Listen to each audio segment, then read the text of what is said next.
მამაო, რა არის ბედნიერება? ბედნიერება ოჯახია, შვილო. მათი სულიერი სითბოს შეგრძნებაა. უპირველესად კი უფალთან სიახლოვეა ბედნიერება.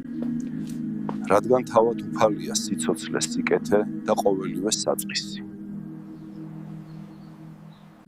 მესმის რომ უფალია სიცოცხლეს და ბედნიერების საწყისით, მაგრამ სული თითქოს ცარიელი რად მაქვს, მამაო?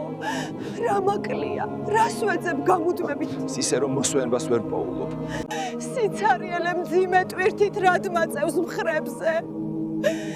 თითქოს შუშის მიღმა ვარ. გთხოვთ, მასწავლეთ როგორ გავტეხო ეს შუშა. როგორ ვიყო ბედნიერი.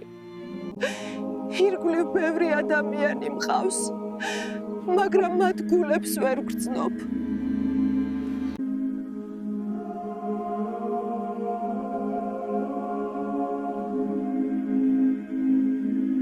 მღვდელმა ქალი წმინდა ბარბარეს ხატთან მიიყვანა.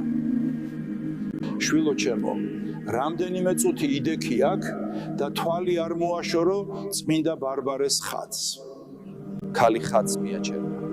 თვალებიდან ნიაღვარივით წამოვიდა ცრემი, რომელიც წვავდა ლოყებს და თან ასუფთავებდა ძველით კიბისგან.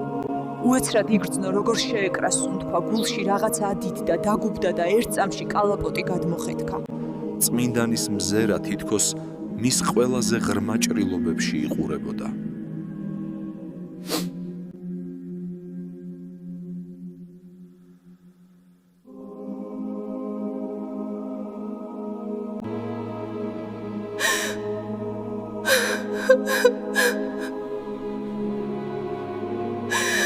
ეს იყო მონანიებისა და დიდი შვების ერთდროული განცდა.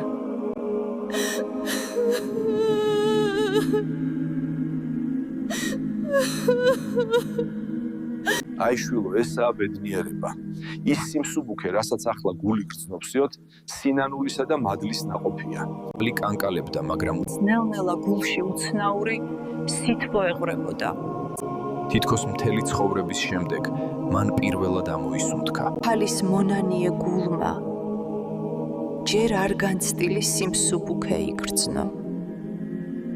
და იცი კიდევ რა არის ბედნიერება? როცა შენს არსებობას სხვის გულში ღიმილი მოაქვს. როცა შენი სახე სთიბოს ასხივებს, რომლა შენი მზერა კეთილსიტყვად იქცევახ. ბედნიერებაა ის ღიმილი, რომელიც სიყვარულიდან იბადება. როცა ადამიანს შენზე ფიქრის, შენთან საუბრის დროს სახეზე კეთილი ღიმილი ეფინება. ესაა სიყვარულის ღიმილი. იფიქრე იმ ადამიანებზე, ვისზე ფიქრის დროსაც ღიმილი გეფინება სულსა და თვალებში. ეცადე, გაამრავლო ისინი შენს ირგვლივ.